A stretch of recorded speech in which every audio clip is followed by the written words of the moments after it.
Hello ladies and gentlemen, welcome to the Grant County, West Virginia Matrix Show. I'm your host, Brian Shreve, and on today's show I will be talking about Meet the Candidates Night that I attended this past Thursday night, and what it is to be a Libertarian, what Libertarians stand for. But first, meet the candidates. I walked in there, I didn't think too many people would recognize me, but I was wrong. I stuck out like a turd in a punch bowl. I got my hand shook a good many times, and I seen some nervous faces. I guess they didn't know what to expect out of me, but I behaved myself. I kept quiet, said a few things to some people, got a lot of ink pens. That was pretty cool. First off, we'll talk about U.S. Senate. Don Blankenship. He gave a good talk. I know he's had his legal issues, but I think he gave a good talk, and he really cares, and he's sincere. Then there was Jack Newbrough running for U.S. Senate. Truck driver, veteran. He gave a good talk. He even showed us his pistol. He packs around a pistol. Thought that was pretty cool. Got a kick out of that anyway. House of Delegates, there was 3 of them there. The one that stuck out to me the most is Jason Bowen. He seemed to be the most sincere and down to earth. That impressed me. I really like that, somebody that's down to earth and sincere. He brought up some issues with the younger generation not being taught basic skills like balancing a checkbook and having a budget, stuff like that. And I think that's something very important that a lot of the younger people are not being taught. So I kind of like that. So I hope he does well. Then there's the county commissioners, 4 of them. Only 2 of them stuck out to me. That's Charlie Goldeisen and Bobby Funk. I think Charlie stuck out the most. He gave a good talk, good speech. He talked about having a meeting in the evenings for the day shift working class. I thought that was good. I really like that. Somebody shows respect towards the day shift working class, unlike our current county commissioners, which reminds me, I did see Doug Swick there. You know, if he's able to go to a meeting that late at night, why can't he have a meeting that late at night for the day shift working class? That just puzzles me. You know, and why did they have Meet the Candidates that late in the evening? Why didn't they have it 9 o'clock in the morning or 3:30 like the county commissioners? Well, they was smart enough to know if they want people to attend, you have it in the evenings.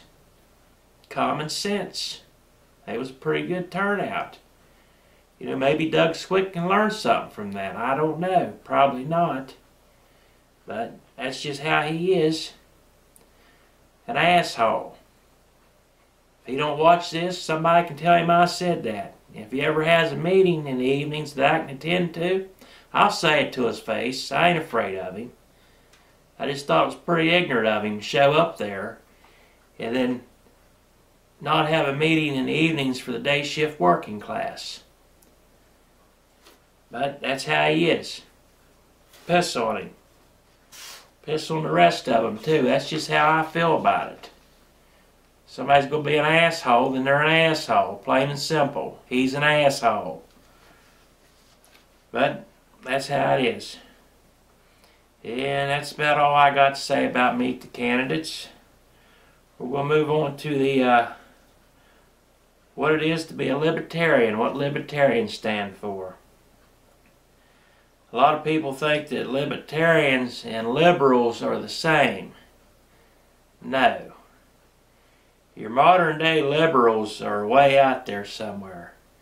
Now, some of our founding fathers were liberals, but liberal back then had a different meaning. It's mutated over the years, just like the rest of the parties have mutated over the years.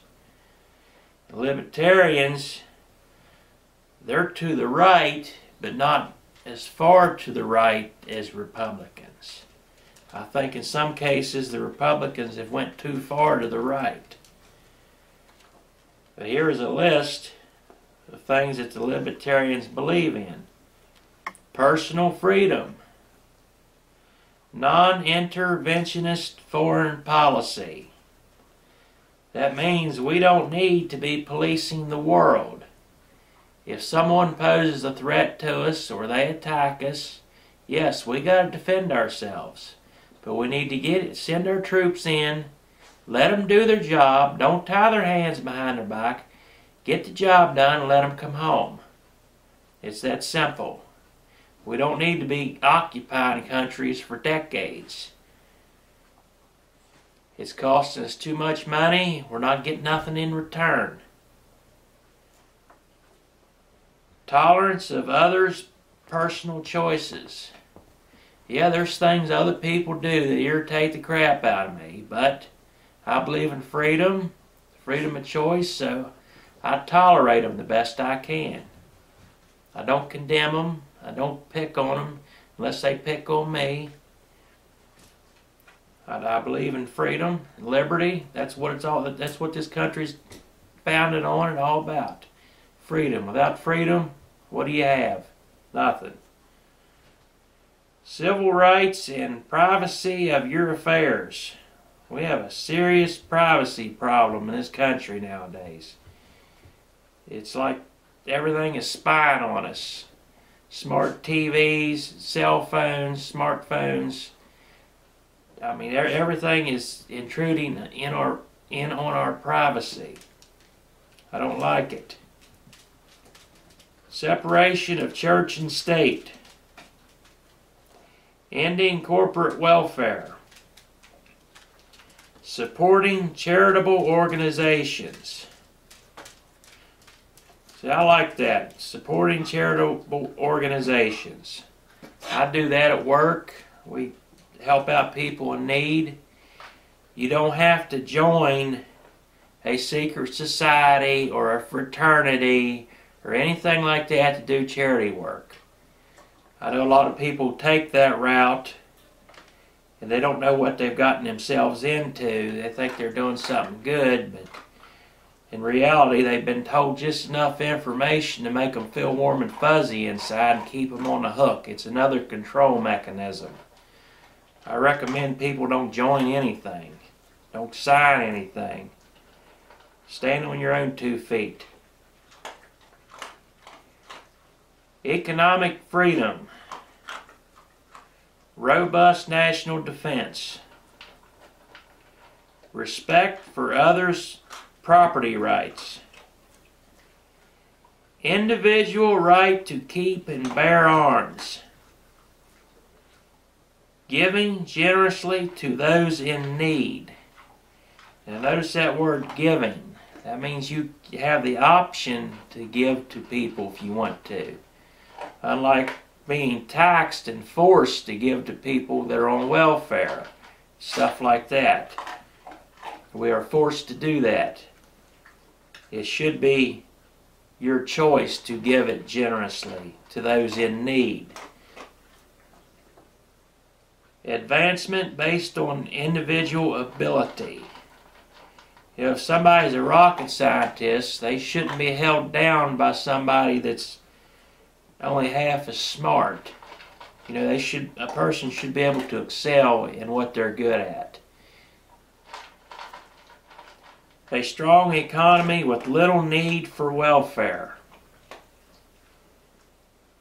You know, I understand helping people if times get tough or they hit a bump in the road and they need a little help. I'm okay with temporary help.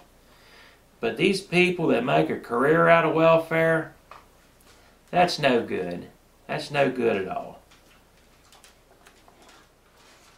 And that's about all that I have on this list about being a libertarian. But it's obvious that a libertarian and a liberal is not the same. I mean, the right to bear arms, liberals don't agree with that.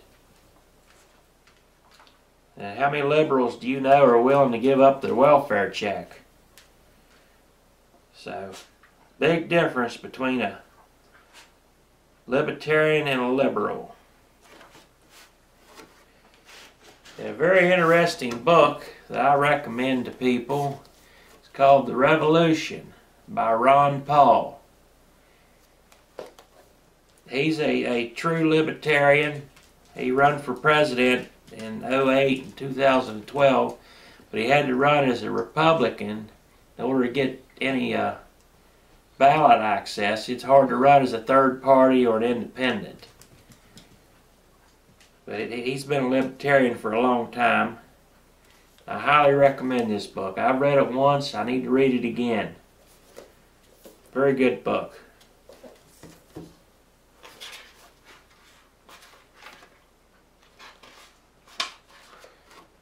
I'll read a little section to you.